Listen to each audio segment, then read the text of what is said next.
Hello and welcome to another jungle tutorial and to another ultimate carry guide, just like we did with Rek'Sai a few weeks ago. And this series will mostly focus on very strong champions in solo queue that you can all use in order to climb.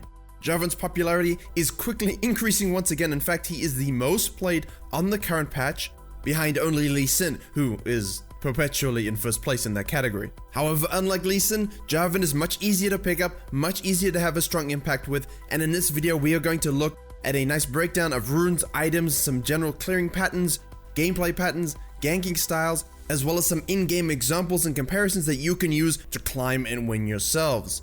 And this special Gameplay Monday is brought to you by OP.GGs, where we have our club Virkayu's Yggdrasil. While you play League, in a variety of game modes, you can complete challenges that earn you trophies and quarterback coins. These trophies count towards our club and give us an overall score that we use to measure ourselves against other League creators, as well as supporting the channel directly. You also earn those QB coins that you can use to redeem skins, and this week the top 50 champions of the club will earn bonus quarterback coins to be used towards any skin you like. So click the link in the description to start competing, all in the name of Demacia. How'd you like that segue? You thought I was going to say Odin, but no, we're talking about Jarvan in this video. And now, straight to the point, there is some very interesting clears that have been arising in the high elo meta that is now transcending throughout the ladder, and I did a whole video on that, and you can click on that in the description as well. However, Jarvans have started doing something a little different. Yes, he is known for the level 2 gank that you see currently on screen. Go from your red, go to the mid lane, maybe the bot lane if you're on the bottom side of the map, try and get a gank off with that very strong EQ combo. You don't need a leash because, well, you just drop your flag, which gives you that attack speed boost. You don't need to kite very much because you have the lifesteal from the machete, and you're healthy enough with some pots to go for that gank. However, in the continued effort to come up with new ways to avoid vertical jungling to get crab control as well as have lane pressure, Jarvans across the regions and in high elos are going from their red buff directly to the enemy's blue buff because you drop one flag when you clear. Once you finish the buff, you can use the EQ combo. That's where you drop the flag, press a Q to drag yourself across the dragon pit or herald pit if you're doing it from the other side of the map, and then you head directly to the enemy's blue buff. You can take that before they even have any idea what's going on, before falling back and taking the scuttle crab. Now you have control of ganking whichever lane, maybe mid is pushing, maybe bot is pushing, and if they are not, you can simply head to the top side and gain control of that scuttle crab. And why is Jarvan so good at this? Well, he's able to remove the resistances from the scuttle crab with his knockup. He's able to take them very quickly as well as farm very quickly. He's also a very good duelist, and then he can handle himself in most cases. This particular clear route gives you access to a 3-buff strategy as well as double crabs and a potential gank in the mid lane. It's extremely high pressure and suffocating for the enemy jungler. This especially works if the enemy jungle is very much stuck in the red to Krugs sort of raptor level 3 clear, because while they're passively farming, you're off taking everything in the river, taking their buff and ganking. And that's where Jarvan's power comes from. And while we show some assorted clips of him ganking away and showing where his strength is, let's talk briefly about runes and items. Because of how quickly he can get on top of you with his gap close as well as ultimate, Electrocute Synergize is really nice for that early damage spike as well as burst combination once you get some more damage. The runes you see on screen are your stereotypical high win rate, good, straightforward page. However, high elo Jarvan players do vary it up a little bit. Maybe a Ghost Poro, a Zombie Ward if they are more concerned about a bit more utility and vision. Alacrity is very common, actually probably evenly split. And then you have the option of going through the inspiration tree, getting the boots, Cosmic Inside. You do have the option for stopwatch as you like to run GA and Jarvan. Also Futures Market if you wish to get your items a bit sooner. And now on the topic of items, he basically takes the Rek'Sai Lee Sin kind of combo where you've got the Warrior, Black Cleaver, GA plus Sterix Gauge. The last two items order not too specific, but Jarvans do prefer to go for that GA survivability in team fights. Not being able to die with your lockdown, considering you are an engager, is quite strong, and some people do like to go full on damage, so you have the Morph Mortiers as an option for magic resist. I have seen some Edge of Nights to avoid any potential CC while you do engage. However, more likely you might want to go for a Spirit's Visage, Deadman's, Randuin's, depending on the enemy composition in terms of adding some tankiness to your raw damage build. And then finally, do not forget you can go red or blue smite as to your preference, as well as adapting Merc Treads and Ninja Tabby. And you would have seen some combos show up on screen throughout the ganks, but the thing to keep in mind is you have to time your EQ with enemy dashes and flashes, and sometimes if they are really holding onto it quite sharply and you use your EQ just to get in range for your ultimate, make sure that if they do flash out of it or dash out of it, you can deactivate your ultimate by pressing R again and then chasing them down with your combo once more. Remember, if you do burn flashes with Jarvan, repeat ganking is your friend, and alongside his really strong objective control, he can take dragons and heralds very quickly with his E attack speed boost, as well as get free assists every time you drop that near an enemy, which also helps you take those first towers quicker. Finally, there's nothing better than a late game engage where you can combine with a Virkayu or something like that for pure AoE bliss, and make sure, even if you are not able to get off the best team fight, you can still eliminate someone on the backline with your obscene damage, so squishies actually do have a tough time dealing with Jarvans. And the sequence you're now currently watching is one of the quintessential ways of how Jarvan can break open that late to mid-game transition phase and basically put you in the powerful position of being able to close very easily. Use your ultimate on the mid lane champion who flashes out, but that's okay, now you've got EQ to follow up and finish them off. You do some counter jungling a little bit, head to the bottom lane, get a gank off there. Now you can take a dragon, then you can go back to mid lane and get another kill. You get some towers in the mid lane using your E speed up. Then you rotate to the top lane and finish off a fleeing enemy before securing that top tower.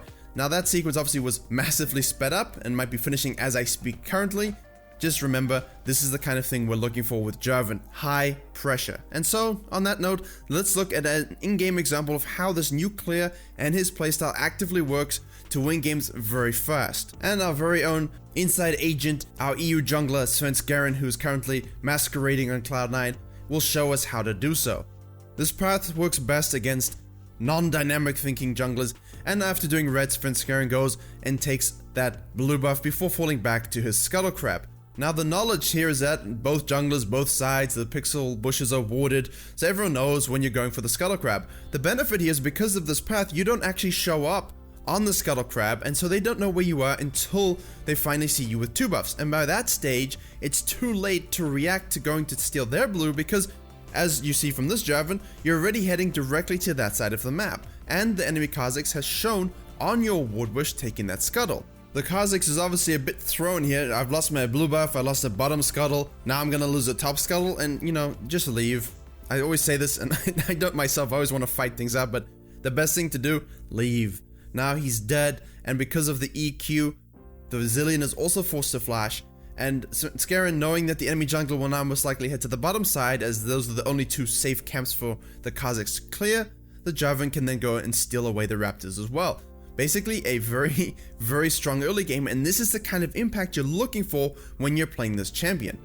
You can now go and take that Scuttle Crab, as well as, if you have the opportunity, gank on the top lane.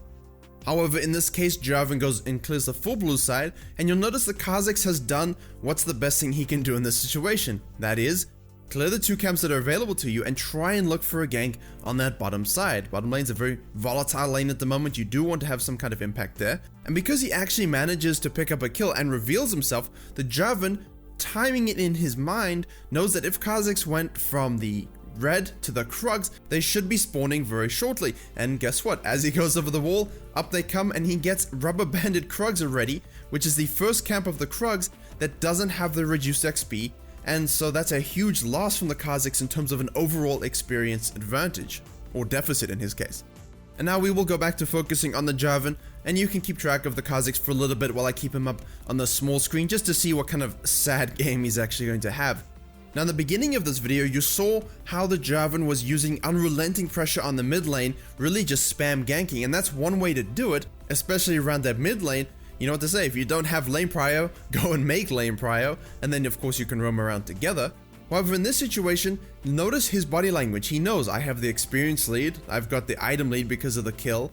I'm just gonna walk over to the Scuttle Crab and take it.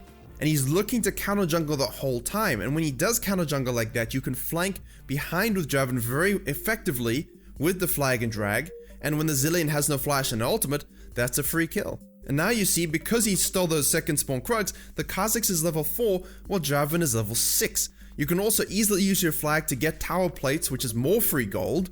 And because you clear so quickly, your ganking lockdown is almost unmatched. You have insane scuttle control. You can take towers and dragons quickly. You can also counter jungle quickly. This is a very oppressive way of playing, and if you want to carry yourself to quick wins, this is how you do it. You become oppressive. And as you see here, the Kha'Zix sees the Jarvan leaving the mid to come and take his red spawn. It's just come up again, and the bug just has to leave.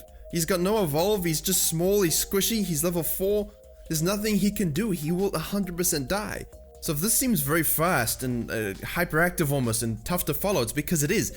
And imagine if you're the enemy jungler and this is the jungle playing against you with Jarvan, rushing at your face, rushing at every turn before you can even get there. It's probably not very fun. So while Kha'Zix goes and says, well, you know what, you take my red, I'll go take yours. Jarvan says, well, that's fine with me. EQ over the wall, use your shield to tank some damage. Are the enemy Zillion? And he dies again. Not much concern to Svenskeren, he can go and take his Krugs.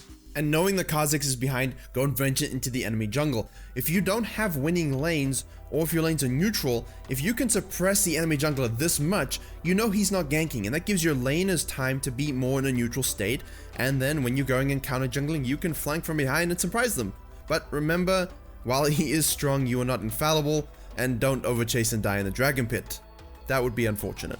So not quite the super high pressure that we saw earlier in the video, but nonetheless still very suffocating for the enemy jungler while getting off enough ganks to basically end mid lane. Upon respawning, however, the pressure does not subside. He goes immediately to the raptor spawn of the Kha'Zix's jungle, takes those, take the Krugs.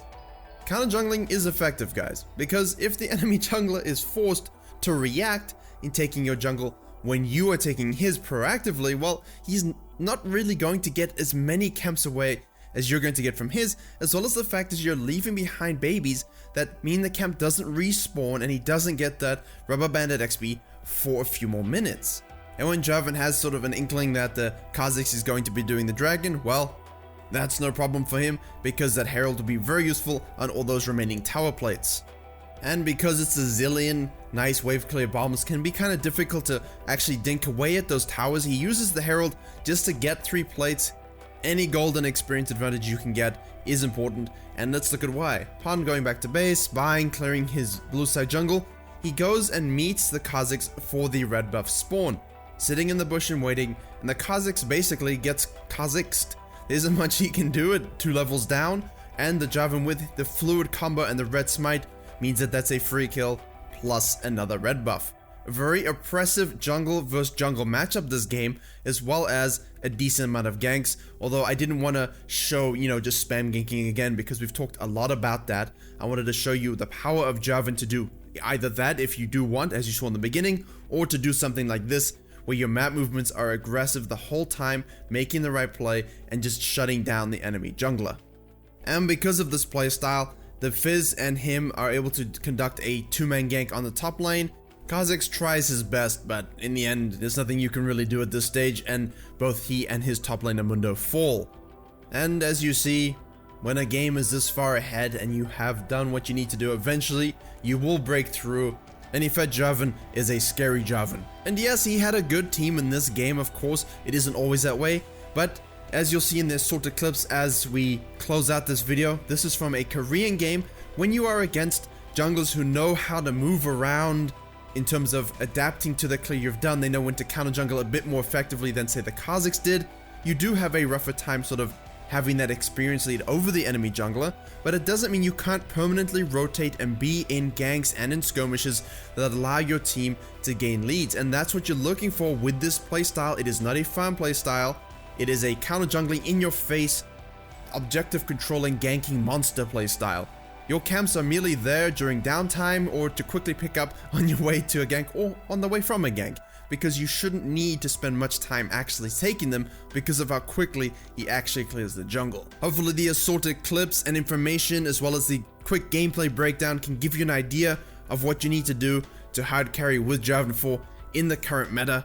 Please do like, share, and comment if you enjoyed and learned something. It really does help the video. Consider subscribing if you want to see more videos like this, as well as other types of League of Legends videos coming very soon. and as always I will see you all in the next tutorial.